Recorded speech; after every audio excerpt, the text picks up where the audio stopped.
Hi, I'm Gwen Young, and this is my DDT debate presentation with my arguments against the use of DDT.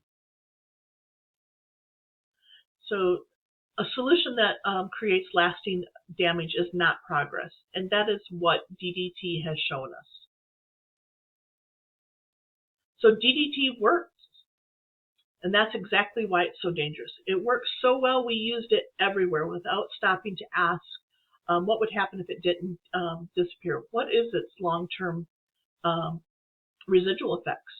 Decades later, it is still here in our ecosystems, in animals and in human tissue. So let me clearly state my position. I oppose the use of DDT because its long-term harm to the environment and human health far outweighs the short-term benefits, especially when there's safer and more effective alternatives that exist today.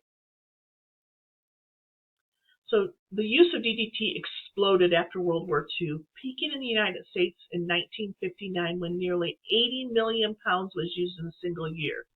This level of use matters because it explains why the impacts were so widespread and so long-lasting. So to understand why DDT is no longer responsible use, we have to look at the, what it does to the environment. For one, DDT is persistent. It doesn't break down, and instead it accumulates and magnifies. It goes up the food chain. That's called biomagnification. So if somebody if it's in the plant and an insect eats the plant or a fish eats the plant and then the bird eats the insect or the fish, the levels of DDT magnifies in the bird, and that continues up the food chain. Persistent chemical biomagnification and the decline in wildlife, these weren't just side effects. These were warning signs that an entire ecosystem was being disrupted. And this wasn't a localized issue. It wasn't something that was just to the United States. DDT was used globally across continents, especially in Africa, to fight malaria, meaning the environmental and health consequences were distributed worldwide. So because DDT is stored in body fat, that means it stays in the human body for years.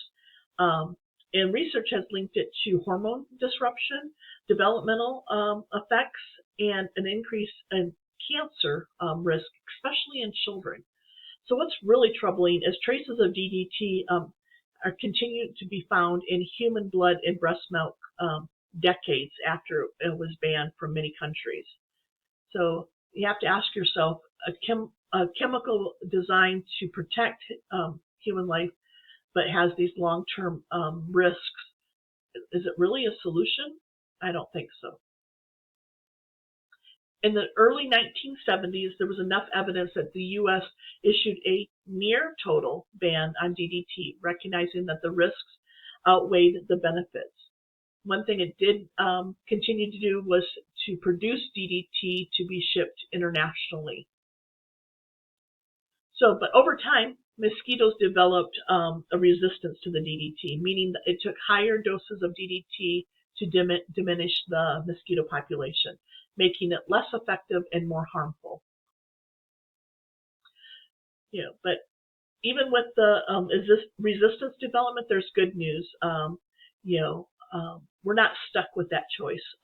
Modern malaria controls, including treated bed nets, targeting indoor spray, education, environmental management, are modern and safer approaches that give us options that support not continuing the use of DDT anywhere.